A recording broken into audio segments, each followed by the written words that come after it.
Bienvenidos al análisis geopolítico de hoy, martes 23 de junio, en Geopolítica Diaria.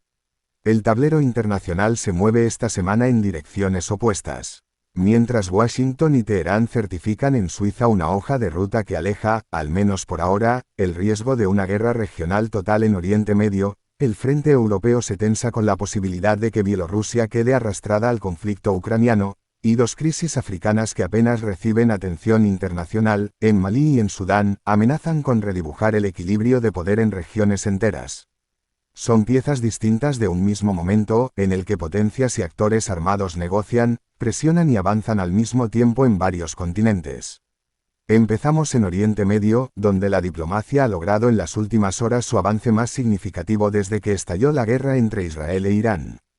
El detonante inmediato fue el cierre, el sábado, del estrecho de Hormuz por parte de Teherán, el paso marítimo por el que transita una quinta parte del petróleo y el gas que consume el planeta. Irán justificó la medida como respuesta a los bombardeos israelíes en el Líbano contra Hezbolá, el grupo armado chiita respaldado por Teherán, que continuaban a pesar de un alto el fuego recién firmado. Esa presión llevó a delegaciones de Estados Unidos e Irán a reunirse cara a cara en un complejo hotelero junto al lago de Lucerna, en Suiza, mediadas por Qatar y Pakistán, en el primer encuentro directo entre ambas partes desde la firma de un memorando de 14 puntos la semana anterior.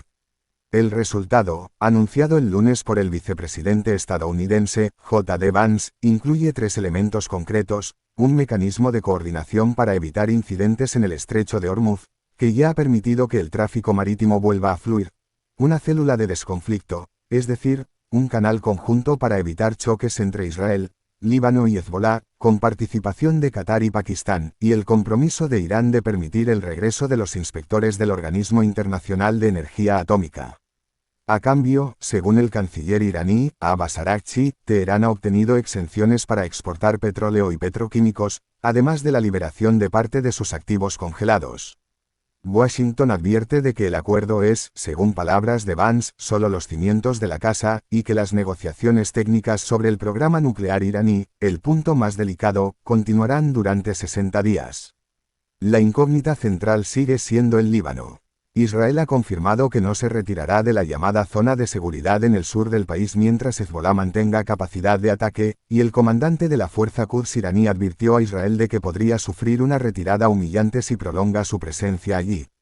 Analistas citados por medios regionales señalan que, al quedar fuera de la mesa de negociación tanto el gobierno libanés como el israelí, el nuevo mecanismo otorga a Irán una influencia de facto sobre un conflicto que no controla de forma directa, lo que complica cualquier garantía de cumplimiento a largo plazo.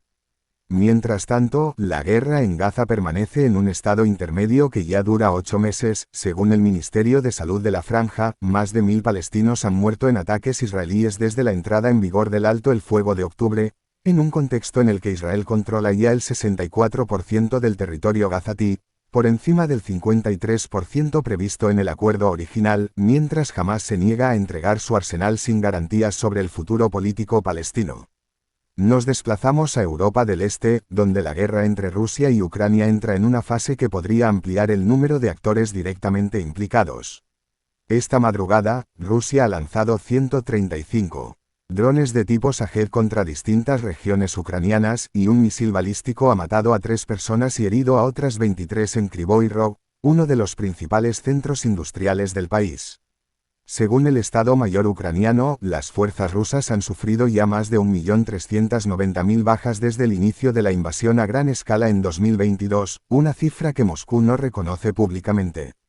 El detonante más reciente de la tensión se sitúa en Bielorrusia. El pasado 19 de junio, el presidente ucraniano, Volodymyr Zelensky, dio un ultimátum de una semana al presidente bielorruso, Alexander Lukashenko, para que retirase unos repetidores de comunicaciones situados en 2 regiones bielorrusas fronterizas con Ucrania, que según Kiev se emplean para guiar los ataques de los drones rusos contra población civil.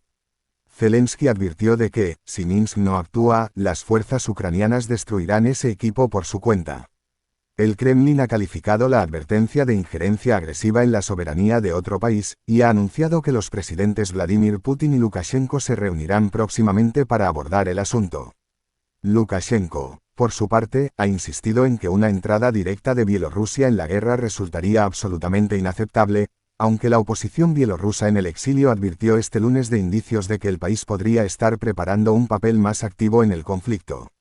La tensión se extiende además a las relaciones entre Kiev y Varsovia, donde un grupo de medios polacos y ucranianos publicó conjuntamente una advertencia sobre el deterioro de la relación bilateral, que a su juicio solo beneficia a Rusia.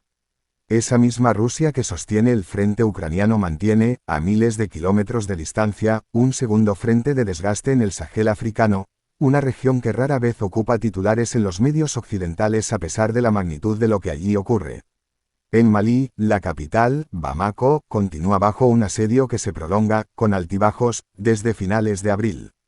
El detonante fue una ofensiva coordinada lanzada el 25 de abril por una coalición yihadista vinculada a Al-Qaeda, conocida por sus siglas en francés como JNIM, junto al Frente de Liberación de Azawad, un movimiento separatista tuareg. Ese día, los combatientes mataron al entonces ministro de Defensa maliense, Sadio Camara, y tomaron el control de la ciudad de Kidal, tras negociar la retirada de las tropas malienses y de los mercenarios rusos del Cuerpo de África, el grupo paramilitar estatal que sustituyó al antiguo grupo Wagner. Desde entonces, JNIM mantiene bloqueadas las principales carreteras que abastecen de combustible y alimentos a Bamako, una ciudad de más de 2 millones de personas, provocando escasez de gasolina, cortes de electricidad y el cierre temporal de escuelas. El gobierno militar de Assimi Goïta, que tomó el poder en un golpe de Estado en 2021, ha respondido con campañas de bombardeo con drones sobre posiciones rebeldes en el norte, que continuaban a mediados de este mes, incluido un ataque que mató a 7 civiles en la localidad de Kimia hace apenas una semana. El conflicto se inscribe en una alianza regional de gobiernos militares, la Alianza de Estados del Sahel, formada también por Burkina Faso y Níger, que expulsaron a las fuerzas francesas y de Naciones Unidas en los últimos años para apoyarse en su lugar en Moscú. Según Naciones Unidas, la violencia en estos 3 países ha desplazado ya a cerca de 3 millones de personas, una cifra comparable, en términos humanos, a algunas de las crisis de desplazamiento más graves del mundo actual, aunque rara vez recibe la misma cobertura internacional.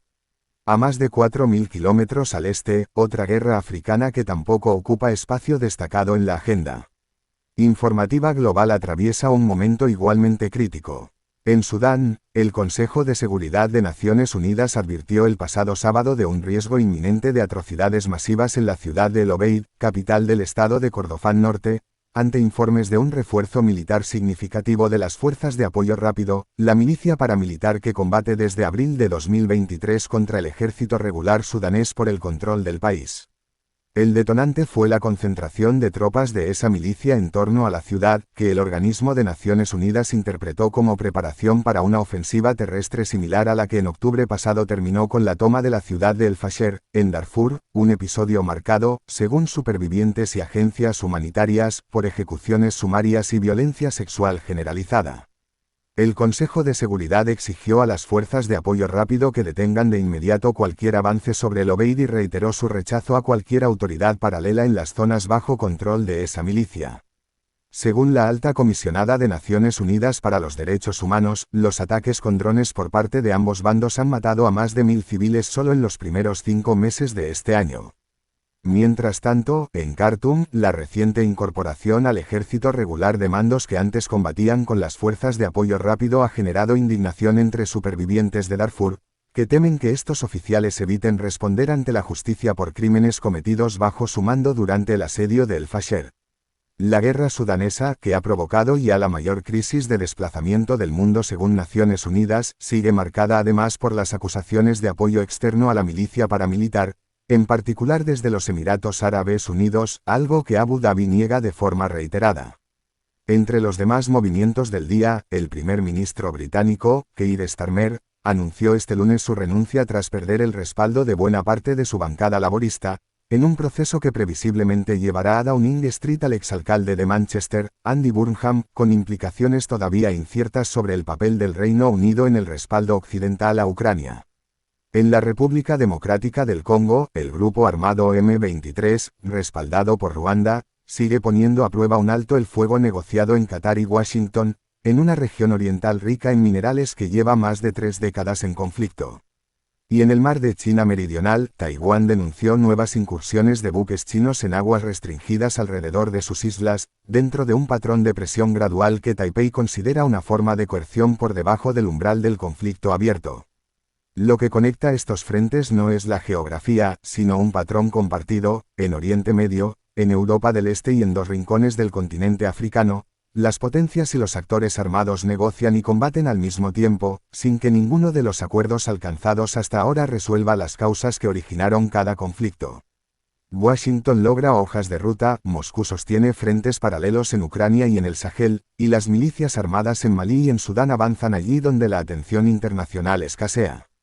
Queda abierta la pregunta de cuánto tiempo pueden sostenerse acuerdos parciales, como el de Suiza o el alto el fuego libanés, cuando ninguno de los actores sobre el terreno, desde Hezbolá hasta las fuerzas de apoyo rápido, ha sido parte directa de su negociación. Gracias por acompañarnos un día más en Geopolítica Diaria. Si este análisis les ha resultado útil, les invitamos a seguir el canal, dejar su me gusta y compartirlo con quien también necesite entender el mundo de hoy.